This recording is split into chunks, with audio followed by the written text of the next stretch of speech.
Hello friends, welcome to Sitaram IAS YouTube channel. आज हम discuss करेंगे नॉर्थ ईस्ट जो रीजन है इंडिया का, उसके डेवलपमेंट से रिलेटेड जो पॉइंट्स हैं उनको।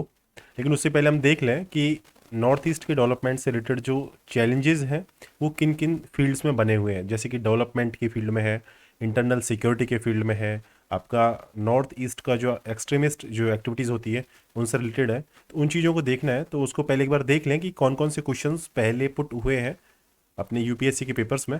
तो 22 का जो पेपर था वो तो मैं यहाँ पे अभी क्लब नहीं कर पाया, बट 2020 वाला जो पेपर था इंटरनल सिक्योरिटी सेगमेंट का जो क्वेश्चन है वो है आपका कि इंटरनल सिक्योरिटी जो है एनालाइज करना है इंटरनल सिक्योरिटी थ्रेट्स को and trans border crimes along Myanmar, Bangladesh and Pakistan borders including line of control. ठीक है, तो यहाँ पे आपकी जो बॉर्डर्स है with Bangladesh, with Myanmar and with Pakistan. ठीक है, इन तीनों चीज़ों को आपकी जो साइबर आपके सिक्योरिटी थ्रेट्स है, इंटरनल सिक्योरिटी थ्रेट्स और आपके ट्रांस बॉर्डर क्राइम्स। ठीक है, आपको शायद ये दिख रहा होगा क्वेश्चन यहाँ पे, इसको ठीक से देख लीजिए। ये है, तो ये आपका 250 वर्ड्स का था। आपको 250 मतलब आपको 8 पैराग्राफ्स इसमें बनाने थे। 8 पैराग्राफ्स का मतलब आपको 30 वर्ड का 8 पैराग्राफ्स आपको बनाने थे। इंट्रोडक्शन और आपका वे फॉरवर्ड आपने पहले तैयार कर रखा होगा। बाकी बीच के बचे आपके 6 पैराग्राफ जो आप चैलेंजेस की फॉर्म में या फिर उसकी सिग्निफिकेंस है नॉर्थ ईस्ट का, और वहाँ का जो डेमोग्राफिक आपका जो डिविडेंट है उसके बारे में इंफॉर्मेशन दे के ये आंसर कंप्लीट हो सकता था। ठीक है, ऐसे ही आपका 250 वर्ड्स का कंप्लीट होता है। तो उसमें काफ़ी सारी चीज़ें होनी चाहिए। पहले उसका सिग्निफिकेंस क्या है, तभी तो उसकी थ्रेड्स होंगी ना। तो वो चीज़ आपको सॉल्यूशन में फिर लिखने थे, और थ्रेड्स पर्टिकुलर क्या है तो हम इस टॉपिक में डिस्कस करेंगे। तो ये 2020 का क्वेश्चन था 250 वर्ड्स का। इससे पहले भी, उससे एक साल पहले 2019 में भी क्वेश्चन पुट हुआ है कि cross border movement of insurgents is only one of the several security challenges facing the policing of the border in north east India. तो आपका जो बॉर्डर से रिलेटेड आपकी सिक्योरिटी चैलेंजेस हैं वो भी नॉर्थ ईस्ट से पूछी गई है 19 में। इसके साथ में एक क्वेश्चन और था 18 का। उस 18 के क्वेश्चन में था कि India's proximity to two of the world's biggest illicit opium आपकी ग्रोइंग स्टेट्स है, उनके बीच में इंडिया पड़ता है, जिसको बोलते हैं गोल्डन क्रेसेंट और गोल्डन ट्रायंगल, इनके बीच में है। तो आपका गोल्डन ट्रायंगल तो है आपका म्यांमार वाला जो रीजन है इधर वाला, तो उसके साथ में प्रॉक्सिमिटी है इंडिया की। तो वहाँ पे भी लार्जली अफेक्टेड जो रीजन आपका नॉर्थ ईस्ट इंडिया है, जहाँ पे ओपियम वगैरह जो आपका ड्रग्स वगैरह है उसका जो ट्रेड है, इलीगल ट्रेड बहुत ज़्यादा चलता है। तो उसकी थ्रेट बनी हुई है इंडिया की इंटरनल सिक्योरिटी में। उसके से रिलेटेड 2018 में क्वेश्चन पूछा गया। तो इसमें आपका पूछा था कि लिंक आपका एक्सप्लेन करना है, लिंकेज क्या है between drug trafficking and other illicit जो एक्टिविटीज़ है उनके बीच में। इसके साथ में आपका गन रनिंग है, मनी लॉन्ड्रिंग है, ह्यूमन ट्रैफिकिंग है, ऐसी सारी चीज़ें बताई गई। और इसका आपको बताना था कि मेजर्स क्या है, प्रिवेंटिव मेजर्स क्या है। ये भी आपका 250 वर्ड्स का था। ठीक है, 250 वर्ड्स का मैं आपको बार बार इसलिए कह रहा हूँ कि 250 वर्ड्स का मतलब मैंने जो एनालिसिस करके बना रखा है वो है कि यदि 150 वर्ड का पैराग्राफ अपने को लिखना है, 150 वर्ड का आंसर यदि लिखना है तो हमें 5 पैराग्राफ उसमें तैयार करने हैं। 250 की लिखना है तो उसमें आपको 8 पैराग्राफ उसमें तैयार करने हैं, जिसमें 2 पैराग्राफ तो आप पहले से सेपरेट कर दें कि एक पैराग्राफ फर्स्ट आपका इंट्रोडक्शन का, एक आपका लास्ट वे फॉरवर्ड का। बाकी जो बचे 150 में 3 आपको लिखना है, और जो 250 है उसमें आपको 5 पैराग्राफ लिखना है। ठीक है, तो 250 वाला होता है उसमें आपको काफ़ी सारी चीज़ें एनालिटिकल होती हैं, आपको पॉइंट्स होते हैं, तो वहाँ से आप देख सकते हैं। 2016 में भी क्वेश्चन पूछा हुआ है। पूछा हुआ है कि नॉर्थ ईस्टर्न जो रीजन है इंडिया का उसने has been infested with insurgency for a very long time. ठीक है, इंसर्जेंसी से रिलेटेड क्वेश्चन पूछा है, और बताया पूछा है कि एनालाइज करो मेजर रीजन्स को for the survival of armed insurgency in the region. तो ये क्वेश्चन आप लिंक कर सकते थे, आपका जो टॉपिक है ना एप्सपा वाला।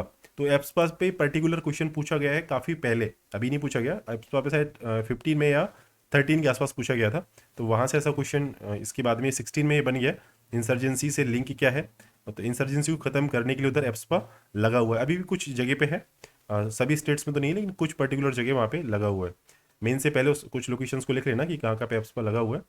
14 में क्वेश्चन था आपका, how does illegal trans border migration pose a threat to India security. तो आपका म्यांमार से आपका ट्रांस बॉर्डर इलीगल माइग्रेशन हो या फिर आपका बांग्लादेश से हो, ये भी आपकी इंडियन की जो सिक्योरिटी है, इंटरनल सिक्योरिटी है, उसमें भी ये थ्रेट बना हुआ है, परेशानी बना हुआ है। तो इसमें पूछा था कि डिस्कस करना है स्ट्रेटजीज को इसे कम करने के लिए, कर्व करने के लिए, और ऐसे कौन कौन से फैक्टर है उनको आप बताइए जिससे ये जैसे जो माइग्रेशन है उसको रोका जा सके। तो ये चीज़ आपको सॉल्यूशन में लिखनी है।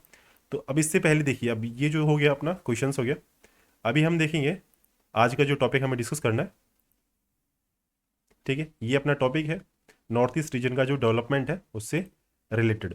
अब देखिए नॉर्थ ईस्ट का डेवलपमेंट है ना, इससे पहले आपको ये इसकी ये जो करंट का जो चीज़ है ना, ये तो अपन डिस्कस कर लेंगे, ये that is not a big challenge यहाँ पे। सबसे पहले वहाँ की डेमोग्राफी, रिसोर्सेज, ये सारी चीज़ें हैं। रिसोर्सेज में आपके नेचुरल रिसोर्स है, ह्यूमन रिसोर्स है, आपका सोशल कैपिटल है, ये सारी चीज़ें हैं। तो देखिए नेचुरल रिसोर्स आ गया, ठीक है, रिसोर्स में आपका नेचुरल रिसोर्स आ गया, ह्यूमन रिसोर्स आ गया, और एक आपका सोशल कैपिटल। ये एक तो आपका हो गया। इसके लगभग 2 पैराग्राफ्स आप बना सकते हैं नेचुरल इसके नेचुरल रिसोर्सेज के ऊपर, सेकंड पैराग्राफ ह्यूमन रिसोर्सेज के ऊपर, ठीक है। 2 पैराग्राफ ही हो गया। 1 पैराग्राफ आपका इंट्रो का हो जाएगा, लास्ट पैराग्राफ आपका वे फॉरवर्ड का हो जाएगा, ठीक है। तो ये 1 पैराग्राफ, 2 और 3 यहाँ से हो जाएगा, 8th वाला यहाँ से हो जाएगा। अब आपका बचा 4, 5, 6 और 7, ठीक है। फोर्थ में आप देखिए यहाँ पे मैप बनाइए। फोर्थ आपका जो पैसेज होगा ना, उसमें आप जो आपका पैराग्राफ होगा वहाँ पे आप मैप बनाइए, और मैप में आप काफ़ी सारी चीज़ों को दर्शाइए। उसमें इतना कीजिए कि मतलब है ना, जो आंसर चेक करने वाला है उसको ऐसा लगे नहीं कि नहीं नहीं बस इसने बस काम के लिए मैप बनाया।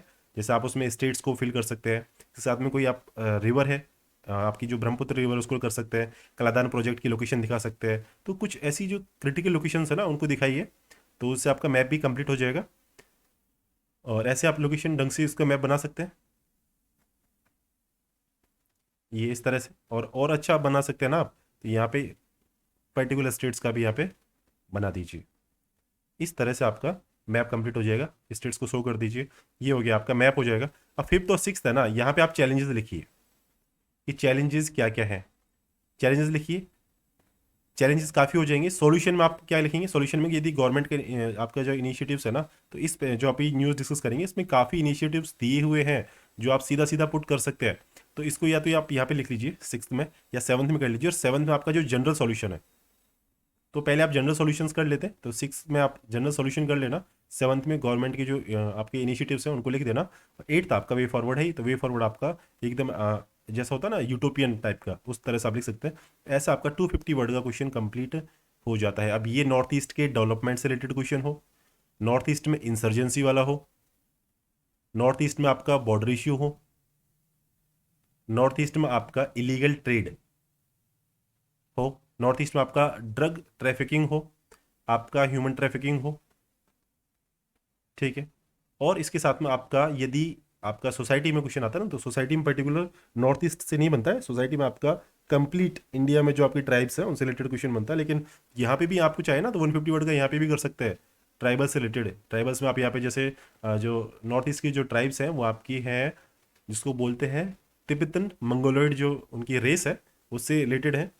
रिलीजन का आप यहाँ पे डिस्क्राइब कर सकते हैं। तो जो मैं बता रहा हूँ ना आपको कि मैप से पहले वाला जो पैराग्राफ है, ये रिसोर्सेज वाला, इसमें इंट्रोडक्शन है, तो इंट्रोडक्शन में बढ़िया वाला इंट्रोडक्शन दे सकते हैं कि यहाँ पे तिब्बतो मंगोलॉइड है, रिलीजन की डाइवर्सिटी यहाँ पे है, और यहाँ पे ट्राइब्स काफ़ी हैं, ट्राइब्स के कुछ नाम लिखते हैं, गारो खासी जयंतिया लिख दें, आपका जो अबोर मिसमी और डफला वगैरह जो इस वो है आपकी ट्राइब्स, उनका लिख दें, पीवीटीसी इसके बारे में लिख दें, और क्या क्या चीज़ें हैं उनको लिख दें। तो इनसे आपका 250 वर्ड कंप्लीट हो जाता है। मैं आपको जैसे जैसे बता रहा हूँ, तो ये पैराग्राफ का यदि आपकी परफॉर्मेंस सेट हो गया, तो इसके बाद में आप आंसर इजीली लिख सकते हैं। तो आपका जो इंटरनल सिक्योरिटी जो काफ़ी वेटेज रखता है, लगभग 3 to 4 क्वेश्चन तो बनता ही बनता है। 3 क्वेश्चन तो आपका है ही है, 4th क्वेश्चन कभी कभी बन जाता है, लेकिन 3 क्वेश्चन आपको लेके चलना है। मतलब लगभग 45 क्वेश्चन, 45 मार्क्स का मटेरियल बन जाता है। तो ये आपको अलग से प्रिपेयर नहीं करना होता, आप न्यूज़ देखते चलें, इन्फॉर्मेशन आप गैदर करते चलें, और लास्ट में इसको यूटिलाइज कर लें। तो that is the best possible way for UPSC mains preparation.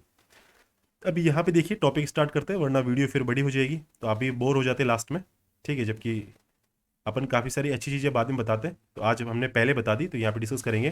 थोड़ी सी न्यूज़ है, बस इतना डिस्कस कर लेते हैं यहाँ तक कि क्या है। गवर्नमेंट ने अभी कैबिनेट जो आपकी है सेंट्रल गवर्नमेंट की, उसने नई स्कीम अप्रूव किया है, पीएम डिवाइन, ठीक है। ये न्यूज़ में काफ़ी पहले से है, लेकिन इसको अभी अप्रूव कर दिया है।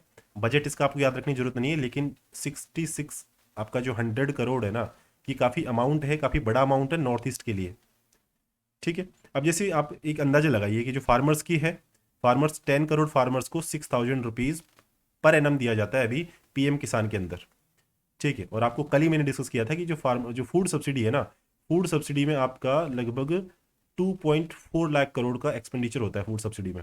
वहाँ पे 2.4 लाख में से आपका अब ये देखिए 10 करोड़ ये रहा, 6,000 एनम पर एनुअल दिया जाता है 6,000। तो आपका कितना हो गया यहाँ पे, 60,000 करोड़ हो गया, 60,000 करोड़ रुपीज़, अब देखिए 2.4 लाख था, इसमें से 60,000 करोड़ तो सिर्फ पीएम किसान में चला गया। तो ये राशि काफ़ी बड़ी होती है एग्रीकल्चर के फील्ड में, ठीक है। लेकिन इसका आप देखिए लगभग 10 पार्ट हो गया ना, 6600। तो इसका 10 पार्ट मतलब काफ़ी बड़ा अमाउंट हो गया नॉर्थ ईस्ट के लिए। और नॉर्थ ईस्ट की यदि बड़ा अमाउंट किस उसमें हुआ, तो ये देखते हैं कि नॉर्थ ईस्ट की जो पॉपुलेशन है वो इंडिया की पॉपुलेशन का 3.75 मतलब पौने चार। आप ऐसे याद रखें, डेटा को याद रखें हमेशा। आप या तो उसके पार्ट में याद रखें, जिसको बोलते हैं ना भिन्नों में या फ्रैक्शन में याद रखें। सो दैट जो इस तरह से डेटा याद रखना है ना, वो बहुत ही आसान होगा याद करने में। पौने 4% पॉपुलेशन है इंडिया की इसमें। यदि टर्म बात करें करोड़ में, तो वो है आपकी 4.5। तो 4.5 पौने 4, इसको आसपास में डेटा आता है, तो ये पॉपुलेशन का हो जाएगा। एरिया कितना है, ऑल इंडिया का जो टोटल सरफेस एरिया है ना, उसका 32 लाख करोड़ है। 32 lakh, sorry 32 lakh kilometre square, उसका 8% एरिया नॉर्थ ईस्ट में है। यदि अपन वाटर रिसोर्सेज की बात करें, तो उसका 1/3 मतलब टोटल 3 बाल्टी पानी है, तो उसमें से 1 बाल्टी पानी, तो आप ये सोचिए इतना रिसोर्स तो नॉर्थ ईस्ट में है वाटर का। तो 1/3 आपका वाटर रिसोर्सेज इंडिया का नॉर्थ ईस्ट में है। 2/5 आपका जो हाइड्रो पावर पोटेंशियल है एनर्जी का, 2/5 मतलब यदि 5 यूनिट जो आपकी बिजली बन रही है, तो उसमें से 2 यूनिट आपकी जो बिजली बनाने की कैपेसिटी है वो आपकी नॉर्थ ईस्ट में है। इसके साथ में हिल्स जो है, वो पूरा रीजन जो है हिली है, मतलब 70% रीजन में आपकी पहाड़ियाँ हैं वहाँ पे। और फॉरेस्ट जो है वो स्टेट्स का लगभग 40 to 75%, मतलब काफ़ी स्टेट ऐसे जहाँ पे उनका जो टोटल जो एरिया है ना, उसमें फॉरेस्ट 76% तक है। ये देखिए आप, मतलब 3/4 आपका जो हिस्सा है ना वो फॉरेस्ट है काफ़ी स्टेट्स का। तो ये इसका डेमोग्राफी है, नेचुरल रिसोर्स का है, अब उसके टेरेन का है, मतलब उसकी जियोग्राफी से रिलेटेड इनका इन्फॉर्मेशन हो गया। मतलब लगभग 4.5 करोड़ लोगों के लिए। पॉपुलेशन कितनी है इंडिया की अभी, 140 करोड़ के साथ आसपास इतना पहुंच गया अभी, 140 करोड़। इसमें से कितनी है वहाँ पे, 4.5 करोड़, मतलब सिर्फ 4 करोड़, मतलब 135 करोड़ अलग है इंडिया में। और ये सिर्फ यहाँ पे 4.5, पूरे 5 करोड़ भी नहीं है, 4 करोड़ है अभी पॉपुलेशन नॉर्थ ईस्ट में। इसके लिए इतना बड़ा बजट, 66 आपका है 100 6600 करोड़ का बजट है। तो ये स्कीम काफ़ी इंपॉर्टेंट है। इसका डेटा याद होना चाहिए बस, और बाकी इस पर कोई लेना देना नहीं है, डेटा याद होना चाहिए। और इसका नाम क्या है, पीएम डिवाइन, ठीक है। तो जब से आपकी एनडीए गवर्नमेंट आई है, बीजेपी गवर्नमेंट आई है, तो उसने कुछ न कुछ पीएम के नाम से ही निकाला है, ठीक है। और ज़्यादा चलती है तो बीजेपी आ जाता है उसमें। आपने वो देखा होगा ना, जब भी जो फर्टिलाइज़र वाली जो आई थी, जिसमें एक ही फर्टिलाइज़र बैग जो नाम होगा उसका, उसका एक ही तरह से नाम होगा, उसमें बार बार आ रहा है पीएम बीजेपी जो स्कीम का नाम है। तो ऐसे आप इन चीज़ों को याद रखना ईजी हो जाता है वैसे, इन चीज़ों को पीएम डिवाइन नाम से। पूरा नाम क्या है इसका, prime ministers development initiative for north east reason. तो इसका पता चल गया कि डेवलपमेंट के लिए है। बजट 22-23 के लिए। अब यदि यदि आपको मिनिस्ट्री या उस स्कीम का पूरा नाम मालूम नहीं हो, तो आप बजट का यदि वहाँ पे डिस्कस कर देंगे ना कि यूनियन बजट 22-23 में इतना वहाँ पे आपका जो एलोकेशन किया गया मनी का, रिसोर्सेज का, सो वो भी एक अच्छी चीज़ होती है। काम किया होगा, डेवलपमेंट गैप को करने में भरने में काम आएगा। सेंट्रल सेक्टर की स्कीम है, सेंट्रल गवर्नमेंट उठाएगी, ठीक है। अब एक चीज़ इसमें देखिए, थोड़ा सा आप जब ब्यूरोक्रेट बनने ही वाले हैं, आपको पता है कि हमें वहाँ जाके यही काम करने हैं, आगे जाके पॉलिसी मेकिंग काम करना है। तो यहाँ देखिए 6600 करोड़ का आउटले है स्कीम का। और इसने कहा है कि 4 साल के लिए है। अब देखिए गवर्नमेंट्स काम करती है ना, जो या तो 5 साल के लिए करती है, 5 साल के लिए करती है, या फिर क्या करती है कि जब तक अपना जो टर्म है ना गवर्नमेंट का जितना रिमेनिंग है, 2-3 ईयर्स का जितना रहता है, तब तक के लिए काम करती है। लेकिन ये 4 ईयर के लिए, क्योंकि यहाँ पे देखो गवर्नमेंट का जो टर्म है वो 2024 में खत्म हो रहा है। लेकिन नॉर्थ ईस्ट के लोगों को, आपको पता ही पॉलिटिक्स में चलता ही है कि लोगों को लुभाने के लिए और वहाँ के डेवलपमेंट ज़्यादा दिखाने के लिए आपका इसमें टाइम लिया गया 15th फाइनेंस कमीशन के पीरियड तक, मतलब 2025-26 तक चलेगा ना, तो तब तक के लिए इस टाइम को इंक्लूड किया है। तो मतलब आपको याद रखना है 4 ईयर के लिए है। और ये मैं इसलिए बता रहा हूँ क्योंकि काफ़ी एग्जाम्स में क्वेश्चन आते हैं कि जैसे आपका था, एक एग्जाम में क्वेश्चन पूछा था कि पॉपुलेशन 8 बिलियन कब तक हो जाएगी, ठीक है। तो उसका आंसर था 2022, ठीक है। और इसमें काफ़ी लोग इसको गलत करके आए थे, उन्हें लगा कि यार 2011 में था ना, तो शायद 10 साल में बढ़ जाएगी, तो 2021 में पॉपुलेशन 8 बिलियन होनी है, जबकि 22 में थी। तो ऐसी चीज़ें काफ़ी काम आती है याद रखने में चीज़ों की, 4 साल का था, 5 साल का था। ये स्कीम के बारे में हो गया।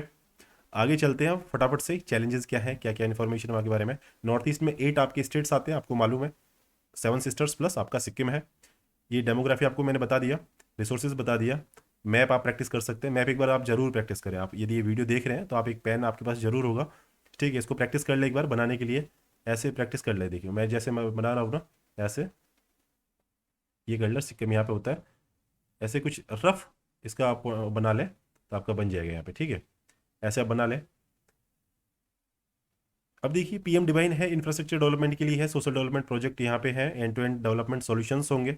इसमें जो चीज़ काम मिली गई है, मतलब जो जिस बेस पे इसको तैयार किया गया वो है आपकी north east reason district SDG. और डिस्ट्रिक्ट एसडीजी क्या है, आपकी सस्टेनेबल डेवलपमेंट गोल की इंडेक्स है, जिसका बेस लाइन आपकी रिपोर्ट 21-22 में आई थी। और यदि इसमें कोई अपडेट होता है तो इसको बाद में काम में लिया जाएगा।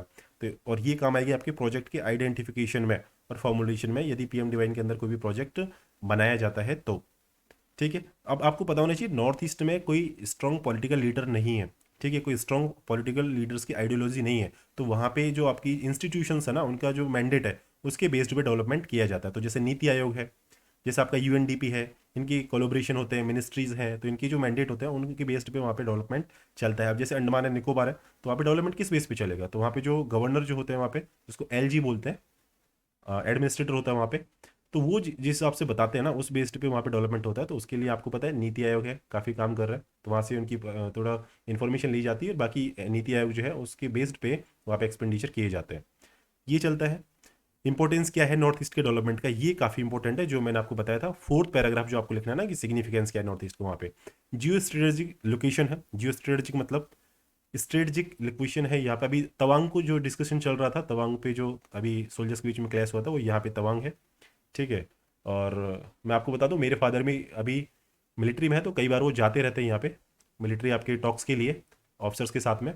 तो यहाँ पे शिलोंग में है, शिलोंग से यहाँ पे जाते हैं, तो ये किलोमीटर पड़ता है लगभग 250 किलोमीटर पड़ता है। तो ये रीजन काफ़ी डेस्पुटेड है, और यहाँ पे अभी एक जो टनल है वो बना दी है, तो यहाँ पे मोबिलिटी ईजी हो गई है। वो रीजन ये तवांग यहीं था, ये अरुणाचल वाला रीजन है। इसकी डिस्ट्रिक्ट्स आप प्रैक्टिस कर लेना, ईटानगर की बिल्कुल कॉर्नर पे है।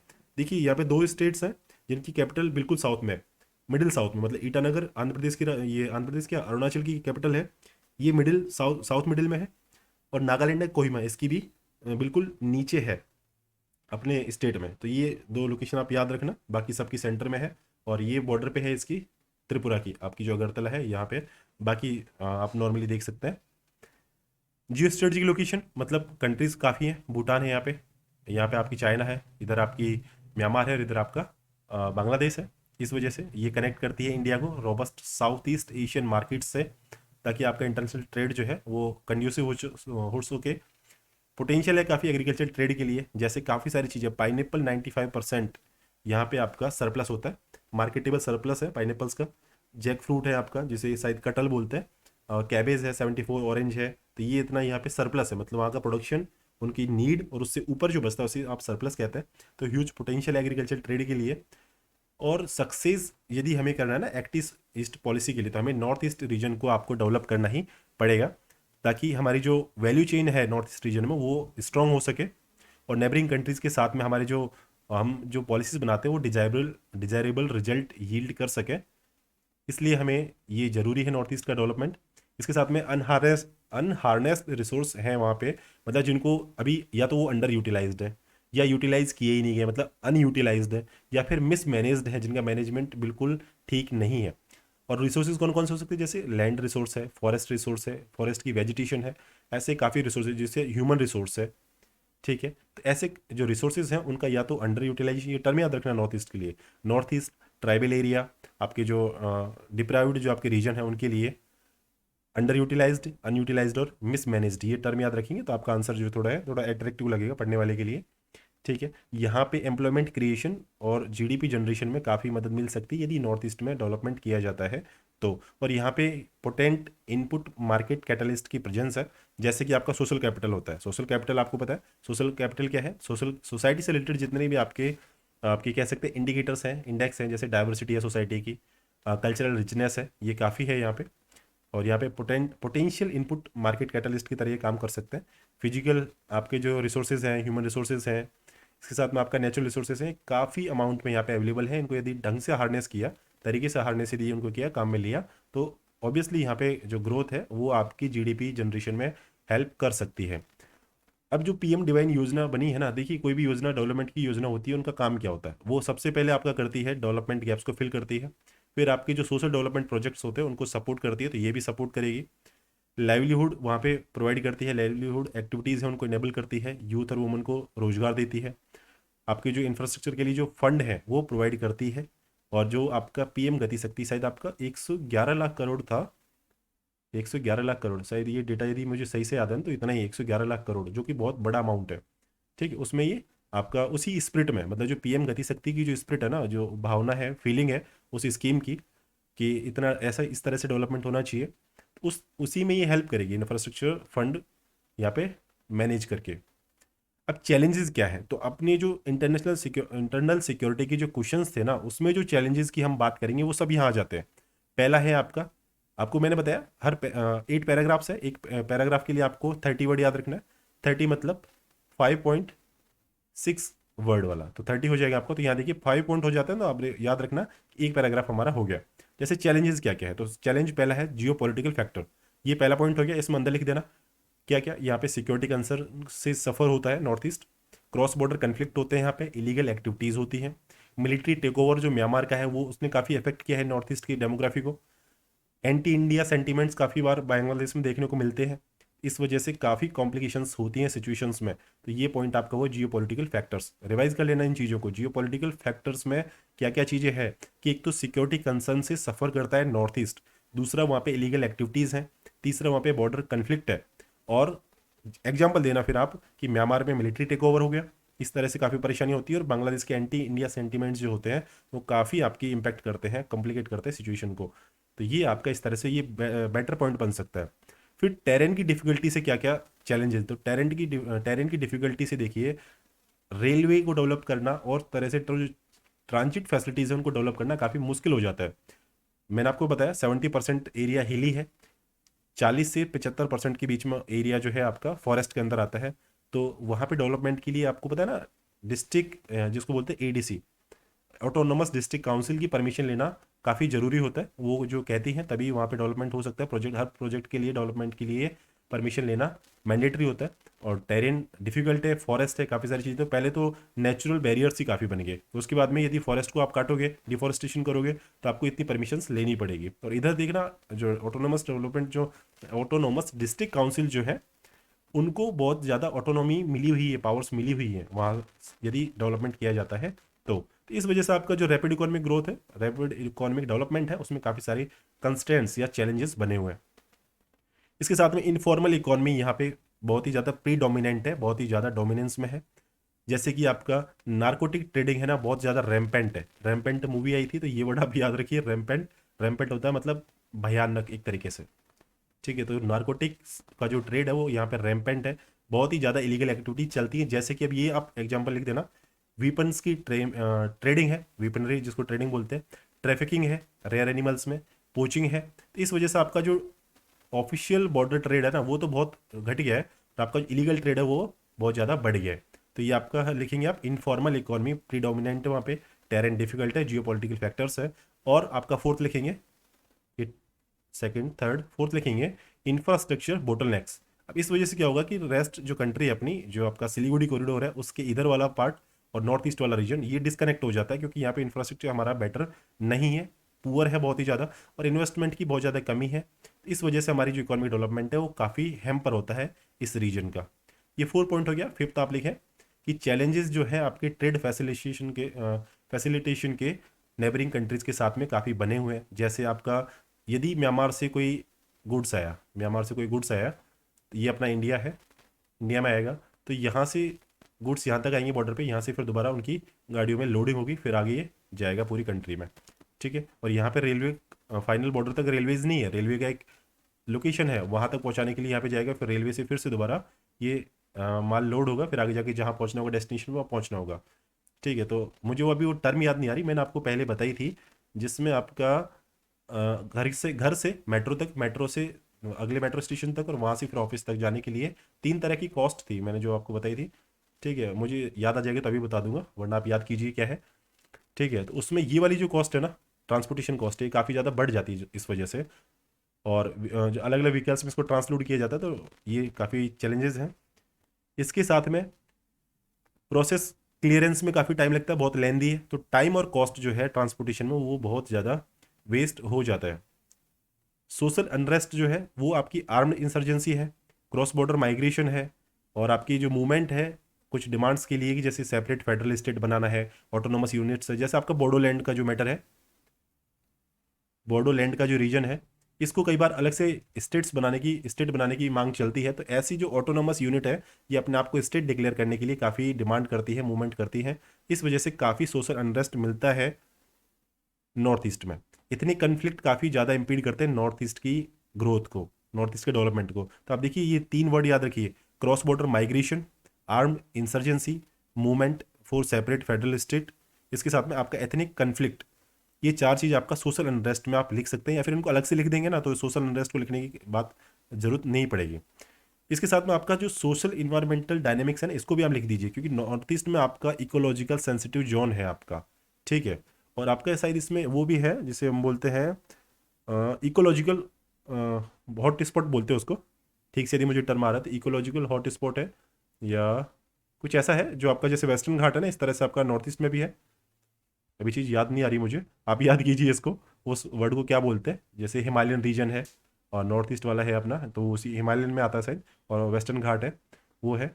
और लैंड यहाँ पे इंट्रेंसिकली आपकी कनेक्टेड है कल्चर से, क्योंकि यहाँ पे आपको पता है ट्राइबल पॉपुलेशन बहुत ज़्यादा है। और जब मिशनरी एक्टिविटीज़ की वजह से यहाँ पे उन ट्राइबल्स ने अपना रिलीजन कन्वर्ट किया क्रिश्चियनिटी में, और क्रिश्चियनिटी में आने के बाद में उनकी जो लिटरेसी है, लिटरेसी रेट काफ़ी बढ़ गई, ठीक है।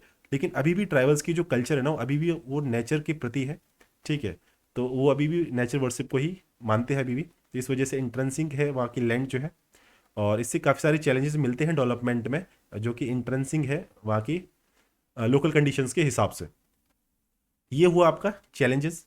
इसके साथ में आपका फेवरेबल आपके डायनेमिक्स क्या है नॉर्थ ईस्ट के लिए, तो हमने ये सब डिस्कस कर लिया।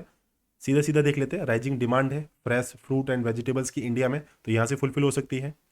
नेचर बेस्ड टूरिज्म है, जैसे आपको लास्ट ईयर शायद न्यूज़ में था कि जो एक लिविंग ब्रिज था। लिविंग ब्रिज का मतलब ये है कि रिवर के आर पार जो है, इधर कोई ट्री है तो इसकी रूट्स इस कॉर्नर तक जा रही है, तो लोग ना इसको पकड़ के इस पे चढ़ के और रिवर क्रॉस कर लेते हैं। तो लिविंग रूट ब्रिज कुछ इस नाम से था। तो ऐसे वहाँ पे काफ़ी सारी चीज़ें देखने को है। वहाँ पे क्लीनेस्ट विलेज है, माउलिंग लोंग कुछ ऐसा नाम से है, मेघालय में, ठीक है। सबसे क्लीनेस्ट है। चेरापूंजी जो जगह है, बहुत ज़्यादा ह्यूमिडिटी होती है, रेनफॉल वहाँ पे होती है। ऐसी काफ़ी सारी जगह है वहाँ पे देखने के लिए। लोकटक लेक है, माजुली आइलैंड है, ऐसी काफ़ी सारी चीज़ें हैं जो नेचर बेस्ड टूरिज्म के लिए वहाँ पे फेमस है। Large youthful and highly literate workforce है, क्योंकि वहाँ पे ट्राइबल्स ने अपना उनका रिलीजन कन्वर्जन हुआ, क्रिश्चियनिटी में आए, और उनकी जो लिटरेसी है वो बहुत ज़्यादा है वहाँ पे। ट्राइबल होने के बाद में भी उनकी लिटरेसी काफ़ी है। इसके बाद में प्रोपोर्शनली आपकी प्रोपोर्शन बेस्ड पे आपकी जो वुमेंस हैं वो नॉन एग्रीकल्चर वर्क में काफ़ी है वहाँ पे। इंग्लिश प्रोफिशिएंसी हाई है, और ये प्रमोट कर सकते हैं बैम्बू कल्टीवेशन को, जो कि आपके एनवायरनमेंट फ्रेंडली रिसोर्स की तरह यूटिलाइज हो सकता है, ठीक है। ये चीज़ आपको पॉइंट याद रखने हैं, इसको एक बार रिवाइज कर लें, बहुत बढ़िया रहेगा।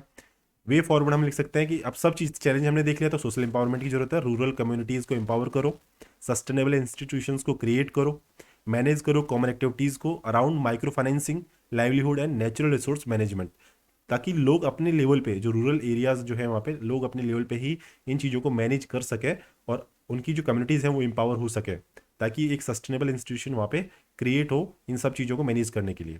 साथ में इकोनॉमिक एम्पावरमेंट, फर्स्ट पॉइंट ये था। दूसरा है आपका इकोनॉमिक एम्पावरमेंट। डेवलप करें यदि हम कैपेसिटीज़ को रूरल कम्युनिटीज़ की वहाँ पे प्लान और मैनेज करने के लिए फंड्स को, ताकि वो लोग इकोनॉमिक आपके इनिशिएटिव से ले सके कॉमन एक्टिविटीज़ के लिए, तो ये आपका इकोनॉमिक एम्पावरमेंट में बहुत रोल प्ले करेगा। नेक्स्ट पॉइंट आपका होगा पार्टनरशिप डेवलपमेंट। पार्टनरशिप डेवलपमेंट का मतलब ये है कि फॉरेन इन्वेस्टर्स को बुलाया जाए, रिसोर्स इंस्टीट्यूशंस हैं उनसे हेल्प ली जाए, पब्लिक और प्राइवेट सेक्टर्स ऑर्गेनाइजेशंस जो है उनको यहाँ पे फैसिलिटीज़ प्रोवाइड की जाए, जैसे उनको इंफ्रास्ट्रक्चर डेवलप करने के लिए जो क्लियरेंस सिस्टम है उसको ईजी किया जाए, फंडिंग के लिए उनको फैसिलिटीज़ यहाँ पे प्रोवाइड की जाए। और यहाँ पे जैसे फाइनेंस है, टेक्नोलॉजी है, मार्केटिंग है, ऐसी जो चीज़ें हैं जो प्रोजेक्ट में काम आती हैं, उनके लिए उनको थोड़ा सा फैसिलिटीज़ वहाँ पे प्रोवाइड करनी चाहिए। और कम्युनिटी ग्रुप्स जो है वहाँ पे एबल हो सके उनकी लाइवलीहुड पाने के लिए ऐसी फैसिलिटीज़ वहाँ पे डेवलप करनी चाहिए। सब रीजनल फोरम, जैसे आपका आसियान और आपका बिम्स्टेक था ना, आपकी बार इस पर क्वेश्चन आया था कि क्या बिम्स्टेक जो है आसियान की टाइप में काम कर सकता है, या इसका कुछ ऐसा था कि क्या बिम्स्टेक जो है आसियान जैसी जो नीड्स है ना इंडिया की, ऐसा फुलफिल कर सकता है। एग्जैक्ट वर्ड याद नहीं आ रहे, मतलब इसेंस उसका सेम ही था। तो सब रीजनल जो फोरम है, हमें मोर फोकस्ड अप्रोच लगानी होगी, करनी होगी सब रीजनल फोरम्स में, जैसे कि आपका आसियान है, बिम्स्टेक है इसमें, ताकि क्या होगा कि हमारा जो ट्रेड है, हमारी जो कनेक्टिविटी है नॉर्थ ईस्ट की, इंडिया की नेबरिंग कंट्रीज आपकी, जैसे बांग्लादेश लगा लो इस साइड में, उस साइड में आपका म्यांमार है, फिर म्यांमार के बाद में आगे थाईलैंड है, काफ़ी कंट्रीज हैं। इनके बीच में आपका जो ट्रेड और कनेक्टिविटी है वो इन्हेंस हो सके, इस चीज़ के लिए सब रीजनल फोरम्स में हमें मोर फोकस्ड अप्रोच लगानी होगी, करनी होगी। ठीक है, ये चीज़ ध्यान रखना है। इसके साथ में असरटेन करना है आपका consent of people to implement policies, क्योंकि देखो लोग ट्राइबल्स हैं, ट्राइबल्स के साथ में वो लिटरेट है, तो ऐसे लोगों को समझाना ज़्यादा मुश्किल नहीं होता है, लेकिन उनको एक बार ठीक से उन्हें आपको अवेयरनेस की वहाँ पे बहुत ज़्यादा जरूरत होती है, क्योंकि लिटरेट लोग जो होते हैं, पढ़े लिखे लोग होते हैं, वो चीज़ों को समझ सकते हैं वहाँ पे।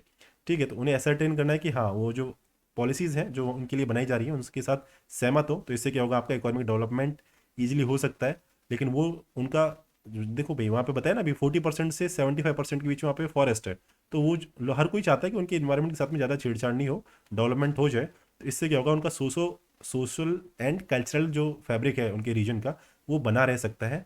ठीक है, इकोनॉमिक डेवलपमेंट भी हो सकता है इन्वायरमेंट के बचाने के साथ साथ में। इसके साथ में और यदि बात करें तो हम लॉजिस्टिक हब्स और कॉरिडोर है उनको डेवलप कर सकते हैं। इंटर ऑपरेबिलिटी जो आपकी होती है ट्रांसपोर्ट सिस्टम्स की, उनको इंश्योर कर सकते हैं। ट्रेड फैसिलिटेशन जो है उसको आप इम्प्रूव कर सकते हैं। पोटेंशियल जो है लो कॉस्ट इनलैंड वाटरवेज का, उसको टैप कर सकते हैं। और इसके साथ में connectivity is the key for development of north east reason, तो उसको बढ़ाना यहाँ पे बहुत ही ज़्यादा जरूरी है। ये हमारा हो जाएगा। इसमें वे फॉरवर्ड में हम लिख देंगे, अदर्स में, अदर्स वाला जो है ना इसको वे फॉरवर्ड में हम लिख देंगे। अब देखिए गवर्नमेंट ने क्या क्या इनिशिएटिव्स लिए हैं, तो नॉर्थ ईस्ट रीजन के डेवलपमेंट के लिए ये आप इनको चाहे आप रट लीजिए, चाहे आप बार बार प्रैक्टिस कर लीजिए, चाहे अपने फ्रेंड्स के साथ में जहाँ पे भी हैं वहाँ डिस्कस कर लीजिए। ये आपको आना ही चाहिए कि नॉर्थ ईस्ट के स्पेशल इंफ्रास्ट्रक्चर डेवलपमेंट के लिए स्कीम चलाई हुई है, जिसको बोलते भी ये north east special infrastructure development scheme. इसका काम है कनेक्टिविटी को बढ़ाना टूरिज्म के लिए, और आपकी सप्लाई है वाटर और पावर की, इसको बढ़ाने में, बनाने रखने में हेल्प करना है, इंप्रूव करना है इंफ्रास्ट्रक्चर को नॉर्थ ईस्ट के। तो मतलब स्पेशल आपको याद रखना, special infrastructure development, S I D special infrastructure development scheme, ये याद रखना है। दूसरा आपका है non lapsable central pool of resources, जिसको बोलते हैं एनएल सीपीआर। सीपीआर आपको पता ही है क्या होता है, तो सीपीआर से आप याद रखें एनएल, नॉन लैप्सिबल, मतलब आप नॉर्थ ईस्ट नहीं करना है यहाँ पे, नॉन लैप्सिबल करना है सीपीआर स्कीम। तो इसमें आपका सेंट्रल पूल होगा, जो आपका आपका इंफ्रास्ट्रक्चर सेक्टर में आपको जो जितना भी आपका फंड होगा इंफ्रास्ट्रक्चर डेवलपमेंट के लिए, वो नॉन लैप्सिबल होगा, मतलब नेक्स्ट ईयर भी वो काम आ सकता है। ठीक है, स्टेट गवर्नमेंट को प्रायोरिटाइज करेगा प्रोजेक्ट के लिए, सैंक्शन करने के लिए। नॉर्थ ईस्ट वेंचर फंड है, मतलब अब यदि कोई टेक कंपनीज है और आपके एंटरप्रेन्योर्स हैं, यदि कुछ आपका वहाँ पे एंटरप्रेन्योरशिप करना चाहते हैं, एंटरप्रेन्योर्स को बुलाने के लिए, वहाँ पे आप इनवाइट करने के लिए एक तरीके से वेंचर कैपिटल फंड आपका बनाया गया है नॉर्थ ईस्ट, उसका नाम है नॉर्थ ईस्ट वेंचर फंड, जो यहाँ पे पहला और एक मात्र आपका डेडिकेटेड वेंचर फंड है नॉर्थ ईस्ट के लिए, जिसका काम है प्रमोट करना बिजनेस ग्रोथ को और स्किल डेवलपमेंट को। फोर्थ पॉइंट आपका होगा नीति फोरम फॉर नॉर्थ ईस्ट। अब देखिए नीति आयोग है, उसका नीति फोरम है नॉर्थ ईस्ट के लिए, इसने बनाया है वहाँ पे inclusive but sustainable economic growth in north east, मतलब इंक्लूसिव तो ग्रोथ करना ही करना है, इसके साथ में सस्टेनेबल इकोनॉमिक ग्रोथ होना चाहिए नॉर्थ ईस्ट में, इसके लिए है आपका NITI forum for north east. Fifth है आपका special accelerated road development programme for north east. अब देखिए हिली टेरेन है, तो रोड डेवलपमेंट काफ़ी जरूरी है वहाँ पे, तो उसके लिए अलग से स्कीम है। इंफ्रास्ट्रक्चर डेवलपमेंट के लिए आपकी काफ़ी सारी चीज़ें हैं, बनाया गया, जैसे आपका Bogibeel rail cum road bridge बनाया गया है ब्रह्मपुत्र रिवर के ऊपर, बोगीबील रेल। अब देखिए ये एग्जाम्पल है ना, आप याद रखिए, जैसा आपका बांग्लादेश में आपका एंटी इंडिया सेंटीमेंट्स हैं, वो एग्जाम्पल याद रखें। मिलिट्री आपका जो टेक ओवर है आपका म्यांमार का, वो याद रखें। बांग्लादेश का आपका एंटी इंडिया सेंटीमेंट, दो एग्जाम्पल वो याद रखें। इंफ्रास्ट्रक्चर डेवलपमेंट में बोगीबील को याद रखें आपका। इसके साथ में न्यू ग्रीनफील्ड एयरपोर्ट जो है आपका गंगटोक में, पैक्योंग जगह है वहाँ पे, इसको याद रखें। रोरो सर्विस है आपकी, रोरो सर्विस निमाटी, और आपका जो कमलाबारी जगह है माजुली आइलैंड असम में, इनको याद रखें। तीन एग्जाम्पल ये, दो एग्जाम्पल आपकी कंट्रीज़ के, और आपका जो जितने भी कॉजेज़ हैं, आपके इफेक्ट्स हैं, इम्पैक्ट हैं चीज़ों के, वो सब आपको याद रखना है। लेकिन ये एग्जाम्पल आपको याद रखना है, ये आपकी जो आंसर है उसको बहुत ही ज़्यादा वैल्यूबल बना देंगे। 7 पॉइंट आपका science and technology intervention in north east STINER, इसको बोलते हैं NER, STINER, science and technology intervention in north east region to bring relevant technology for science and tech institutions to the farmers, या फिर जो आपका artisans जो होते हैं उनके लिए नॉर्थ ईस्ट में। ये है, इनके नाम याद रखेंगे ना, उनसे आपको वेटेज आपका मिल जाएगा। ठीक है, आपका जो 7 नंबर का पैराग्राफ था ना, इसमें आपको 5 याद रखना है इनमें से, इससे आपका वर्ड फॉर्मेशन कंप्लीट हो जाना है। ठीक है, और ये लास्ट वर्ड आपका 3 newly emerging corridors with neighbourhood, आपकी जो कंट्रीज हैं उनके साथ में। तो पहला आपका ट्राइलेटरल हाईवे किसके साथ में, IMT, इंडिया म्यांमार और आपका थाईलैंड, इनके साथ में ट्राइलेटरल हाईवे है। कलादान मल्टी मॉडल कॉरिडोर आपका जो है उसको लिंक करने के लिए है, किसके बीच में, पोर्ट ऑफ सितवे जो है म्यांमार का, नॉर्थ ईस्ट स्टेट्स जो है अपने उनसे कनेक्ट करने के लिए कलादान मल्टी मॉडल कॉरिडोर, इसको बोलते हैं KMMC। ठीक है, साथ में है Bangladesh China India Myanmar economic corridor BCIM, आपको BCIM KMMC और आपका trilateral highway between India Myanmar and Thailand. ये इनिशिएटिव्स में से आपको 5 भी याद रहते तो बहुत है, और मैं आपको याद करवा दूं कैसे। आपका एक इंफ्रास्ट्रक्चर के लिए याद रखना है, वेंचर फंड याद रखना है, नीति फॉर्म याद रखना है, और इंफ्रास्ट्रक्चर में एग्जाम्पल जो है Bogibeel rail cum road bridge वगैरह है, न्यू ग्रीनफील्ड एयरपोर्ट है गंगटोक का, रोरो सर्विस है, रोरो सर्विस भी लिख देंगे ना आप माजुली आइलैंड पे, आपको पैक्योंग वगैरह याद रखने की जरूरत नहीं है, आप सीधा न्यू ग्रीनफील्ड एयरपोर्ट इन गंगटोक, गंगटोक भी नहीं लिखेंगे, सिक्किम लिख देंगे तो भी चलेगा। ठीक है, science tech intervention north east के लिए, तो साइंस टेक की बात करेंगे, नेबरिंग कंट्री साथ में इमर्जिंग कॉरिडोर की बात करेंगे, नीति फॉर्म की बात करेंगे, वेंचर फंड की बात करेंगे, नॉन लैप्सेबल जो आपका फंड है, पूल कह सकते हैं सेंट्रल पूल, उसको याद रखेंगे, और इंफ्रास्ट्रक्चर डेवलपमेंट के लिए आप कनेक्टिविटी के लिए चीज़ें हैं, तो 5 याद रखेंगे वो बहुत हो जाएगा। वे फॉरवर्ड आपको मालूम चल ही गया। डायनेमिक्स क्या है, favourable dynamics north east reason के, वो आपको पता चले। चैलेंजेस क्या है, चैलेंजेस पे ही क्वेश्चन आपका बनता है, और चैलेंजेस को इस तरह से आप रिप्रेजेंट करें कि आपका पूरा क्वेश्चन जो है वो हो, उसका होलिस्टिक आंसर आपको मिल सके। मैप बनाना नहीं भूले, ऐसे जो आपका डायमेंशन देना, जैसे ऐसे कुछ ऐसे बॉक्स बना दिया, बीच में नॉर्थ ईस्ट रीजन लिख दिया, इसके यहाँ पे एक पॉइंट यहाँ पे लिख दिया, ऐसे पॉइंट बना दिया, इस तरह से आप रिप्रेजेंट कर सकते हैं अपने आंसर को। ये वर्ड है कुछ अच्छे अच्छे, जैसे अंडर यूटिलाइज्ड, अनयूटिलाइज्ड, मिसमैनेज्ड, इन वर्ड्स को याद रखें। इनपुट मार्केट कैटलिस्ट है, पोटेंट इनपुट मार्केट कैटलिस्ट, ऐसी चीज़ें जो हैं उनको आप याद रखें, अपने आंसर में डालें। डेमोग्राफी है, उससे रिलेटेड डेटा को कुछ याद रखें। डेटा देखिए, डेटा याद रखना टफ नहीं है, उस डेटा को बस याद करने का तरीका आपको आना चाहिए, और आप तरीका आपको खुद को डेवलप करना होगा। अलग अलग लोगों की कैपेसिटी डेटा याद करने की अलग अलग होती है, आपको बस उसी हिसाब से रखना है। पौने, आपको मैं फिर से बता दूं, 4.25% पॉपुलेशन है, 4.5 करोड़ लोग हैं, 8% एरिया है इंडिया का, 1/3 वहाँ पे वाटर रिसोर्सेज है, 2/5 हाइड्रो पावर पोटेंशियल है, पोटेंशियल की बात करो अभी जनरेट नहीं हो रहा है, 2/5 पोटेंशियल है वहाँ पे हाइड्रो पावर का। साथ में हिली रीजन वहाँ का 70% है, 40 to 75% वहाँ पे आपका फॉरेस्ट है। ये चीज़ आपको याद रखनी है, हो जाएगा। और मिनिस्ट्री है पर्टिकुलर, हाँ एक चीज़ याद रखना, वहाँ यदि पर्टिकुलर वहाँ के लिए मिनिस्ट्री है, पर्टिकुलर कोई एक्ट है उस जैसे आपकी ट्राइबल्स है, कोई सेगमेंट है ना आपका सोसाइटी का, उससे रिलेटेड कोई पर्टिकुलर सेगमेंट के लिए कोई एक्ट है, कॉन्स्टिट्यूशन में कोई प्रोविजन है।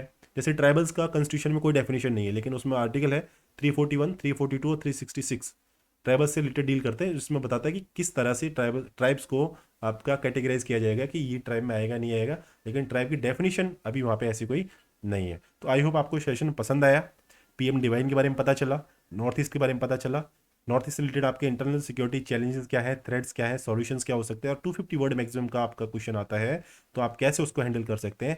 ये चीज़ हमने इस सेशन में एंजॉय करी, पढ़ी, और यहाँ से नोट की। ये चीज़ आपको आपके आंसर राइटिंग में काम आएगी, वैल्यू एडिशन में काम आएगी, और आप ऐसे सेशन में बनी रहिए। इकोनॉमी सेक्शन अपना कंप्लीट हो गया है, नवंबर मंथ की मैगजीन आने वाली है, तो अब नवंबर मंथ की मैगजीन हम स्टार्ट करेंगे। इस मंथ में जो पार्ट्स रह गए हैं कुछ खास नहीं रहा है, पॉलिटी और आपका इन्वायरमेंट रहा है, तो इन्वायरमेंट में 2 वीडियो बनना है, तो मैं बीच में आपको उसको पैरेलली इसको शेयर कर दूंगा। आप इन चीज़ों को एंजॉय करें, नोट्स बनाएं, और अपने दोस्तों के साथ में डिस्कस करें। आपको मैं बता रहा हूँ, आप कितना ही पढ़ ले, यदि आप डिस्कस नहीं करेंगे तो आपका जो नॉलेज है ना, तो एक तरीके से ऐसे हो जाएगा जैसे आपका FCI के गोदाम में रखे आपका वीट, या आपका फूड ग्रेन जो है FCI गोदाम में पड़ा रहता है ना, इस तरह से आप उसको यूटिलाइज करेंगे तो आपको वो काम आ जाएगा। चलो ठीक है, वीडियो काफ़ी लंबा हो गया होगा, हाँ बहुत लंबा हो गया। आप अपना काम कीजिए, बहुत सारी चीज़ें आपको करने के लिए ये वीडियो देख लीजिए, इससे आपका काफ़ी हेल्प मिलेगा। Thank you.